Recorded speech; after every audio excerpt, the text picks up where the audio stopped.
Di mana letak kebohongan Aristo? Guys, kali ini Aristo dan Filipus Christian beraksi lagi guys. Bagaimana? Enaknya kita apain mereka ini? Mari kita bahas aja guys. Assalamualaikum, selamat datang kembali di channel ini. Kali ini saya akan membahas kembali Aristo dan Filipus Christian yang saya tunggu-tunggu batang hidungnya nggak muncul-muncul nih. Padahal saya pengen banget bicara sama mereka. Tadi ngomong-ngomong, ayolah, buktikanlah omonganmu itu supaya bisa dibuktikan mana yang benar. Tapi memang ini khusus ya, Ustadz Kenama, Filipus Christian, Aristo, khusus mereka tiga. Saya sediakan waktu loh, ini beneran ini, nggak bohong-bohong. Yang lain saya tolak loh, tiga orang ini saya kasih kesempatan. Kok malah nggak mau? Oke lah kalau gitu. Kalau nggak mau kita dengar video ini guys. Dan kalau kemudian kami dituduh sebagai pembohong, di mana letak kebohongan kami? Di mana letak kebohongan Ustadz Kenama? Di mana letak kebohongan Filipus Christian? Di mana letak kebohongan Aristo? Saya tidak pernah ya menjual ayat-ayat kitab orang ya untuk membenarkan agama kami, enggak. Ya, di sini Aristo bilang bahwa dia di mana letak kebohongan kami. Ini yang paling susah sembunyi guys. Udah bohong, ditunjukin bukti-bukti tentang kebohongan, masih juga nggak nyadar kalau dia bohong. Tapi yang ngomong-ngomong, mana ada sih orang yang bohong lalu mengakui kebohongannya. Yang ada itu bohong, kemudian dia bohong untuk menutupi kebohongannya, bohong lagi untuk menutupi kebohongannya dan kebohongannya lagi. Begitupun terus sampai kiamat. Ya nggak mungkin lah Anda ngaku. Kan saya sudah buktikan beberapa hal. Saya buktikan sendiri. Bahkan di sini dia nggak percaya, minta bukti di mana letak kebohongan mereka. Waduh, gimana ya? Mau bukti? Diskusi sama saya. Oke, kita dengar baik-baik dulu. Kita ulang lagi. Di mana letak kebohongan Ustadz Kenama? Ditanya lagi, di mana letak kebohongan Ustadz Kenama? Banyak banget. Silakan cek video saya satu persatu. Di situ banyak banget saya bahas tentang Ustadz Kenama dan tipu-tipunya di sini. Ini belum bahas soal ijazah lo ya. Ngomong-ngomong, dulu ada yang bilang lulusan Haifah. Mana buktinya? Mana ijazahnya? Mana bukti bahwa Anda pernah di sana? Masa foto sepenggal saja nggak ada? Iya, ini bukti kebohongan Ustadz Kenama. Yesus orang Yahudi yang tidak diakui Yahudi.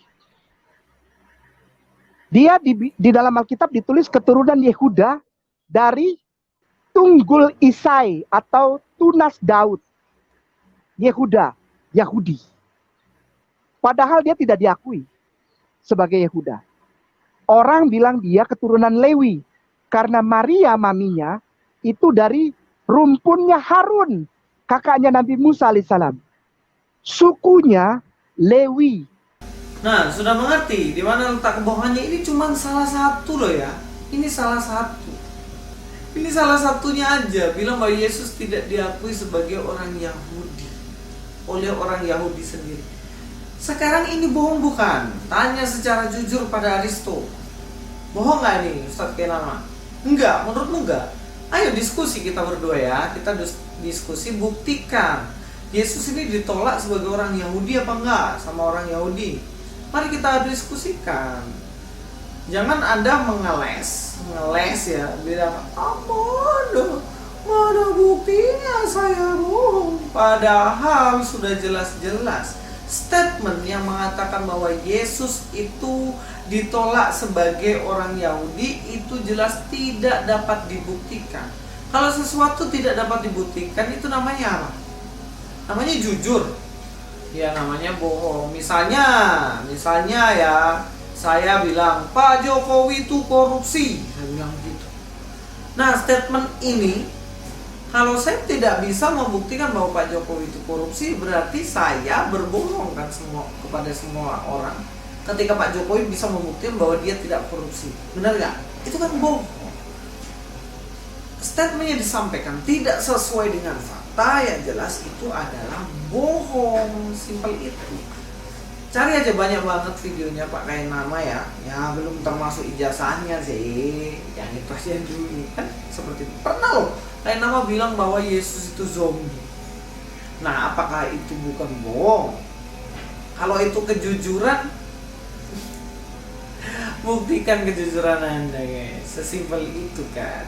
Kita lanjutkan. Di mana letak kebohongan Filipus Kristian? Di sini dia tanya lagi, di mana letak kebohongan Filipus Kristian lagi. Dia katanya sudah debat sama semua orang pendeta dan sudah masuk di semua gereja. Mana, nggak ada kan buktinya. Nah, nggak usah itu. Dia bilang juga, ayo debat sama saya Luis katanya. Tapi mana, tidak ada juga. Itu termasuk kebohongan juga. Tapi coba saya buktikan. Saya kasih dengar teman-teman semuanya. Ada nggak kebohongan dari Filipus Kristian? Kita lihat. Memalukan. Satu lagi, dia mengatakan bahwa tidak tertulis itu Muhammad di dalam Bible, dalam Injil begitu katanya. Mungkin dalam kitabnya yang dia maksud ya, bukan dalam Injil. Tapi ya itulah ya. Saya mau bilang itu dia nggak tahu apa itu alef, bet, gimel, dalet, he, waw, zayin, ketet, yod, kaf, lamet, mem, nun, samek, ain, pet, sada, kof, re, shin, tau. Dan bagaimana dia akan tahu Muhammadim itu dari berapa huruf disatukan menjadi kata Muhammadim, dari mim, he, mim lagi, kemudian dan seterusnya. Filipus Kristian bilang katanya nama nabinya itu ada di kitab Kristen, Muhammadim katanya. Lah itu apa nggak bohong? Itu kan bohong kan? Itu bohong. Aristo, belalah dia, buktikan bahwa apa yang dibilang Filipus Kristian nggak bohong. Ayo kasih tahu saya. Jangan cuma bilang saya nggak pernah bohong. Mana kebohongan Kain Nama? Mana kebohongan Filipus Kristian? Lah itu buktinya. Anda nggak? Nabi Anda tertulis dalam kitab kami. Yang dibilang sama Filipus Kristian, Muhammadim. Ada nggak? Tunjukin. Kita atur waktu aja untuk Anda membuktikan apa yang sudah saya sampaikan ini. Buktikan. Ketika Anda bisa membuktikan, berarti saya yang bohong. Ketika saya bisa membuktikan apa yang saya katakan, berarti Anda yang bohong. Kan gitu. Simple kan? Intinya gini, kalau kita ketemu kata Muhammadim dalam Alkitab, berarti saya pembohong dan saya penipu. Tapi kalau kita tidak ketemu kata Muhammadim dalam Alkitab, berarti Filipus Kristian dan kamu Aristo yang bohong. Gimana? Gampang kan? Nggak sulit. Ini simple aja, gampang. Mari, ayo, kapan? Ya, begitu. Nggak usah ngeles. Kalau memang bohong, bilang bohong. Kalau memang jujur, bilang jujur. Makanya di Alkitab kan dibilang, jika ya katakan ya, jika tidak katakan tidak. Selebih dari itu, lebih daripada itu berasal dari siapa? Dari si jahat atau iblis. Dengar ya. Kita lanjutkan. Di mana letak kebohongan Aristo? Tanya lagi di mana letak kebohongan Aristo. Waktu Filipus Kristian tanya, Aristo, Luis ini pernah debat nggak sama orang Islam? Aristo bilang, nggak pernah. Padahal dia tahu saya debat dengan Nandar juga. Nggak mungkin lah dia nggak tahu. Dia aja jalan-jalan sama Nandar. Nggak mungkin lah dia nggak tahu. Pasti ceritakan saya. Aristo itu ya salah satunya. Yang kedua apa? Yang kedua ketika kamu mengatakan bahwa kamu tidak berbohong, kamu sedang berbohong karena kamu tahu kamu telah berbohong. Bingung nggak kamu? Belajar filsafat Aristo supaya ngerti kata itu bolak-baliknya gimana. Kita buktikan. Kalau yang begini-gini itu urusan saya. Ini Injil. Yoi. Cakep. Ini Injil. Nggak kelihatan. Itu Injil apa, Pak? Ya ini Injil, Al-Quran ini Injil. Dia mengatakan Al-Quran ini Injil, ya itu jelas bohong dong. Al-Quran ya Al-Quran, Injil ya Injil. Pak Kain Nama bilang Injil itu adalah kitab yang diturunkan sebelum Al-Quran.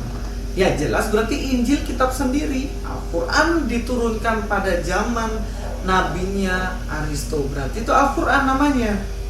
Makanya dibilang sama Kainama kan, Injil itu benda yang diturunkan pada Isa. Pertanyaannya, apakah Al-Quran itu diturunkan pada zaman Isa? Ya nggak? Enggak kan, diturunkan pada zaman Nabi Muhammad kan, itu Al-Quran. Berarti Injil itu ya Injil, Al-Quran ya Al-Quran. Jadi kamu nggak boleh mengatakan Al-Quran itu Injil. Itu namanya kamu sudah membohongi diri sendiri dan juga sudah membelokkan ajaran dari para ustadzmu sendiri. Semua tokoh agama tahu Al-Quran itu ya Al-Quran. Injil itu yang diturunkan pada Nabi Isa kan gitu. Itu yang dikatakan pakai nama kan. Nah, apakah itu kebohongan atau bukan? Ya saya serahkan pada audiens semuanya. Sampai ketemu lagi di video selanjutnya. Wis Bastio sini. Gat diri Jo.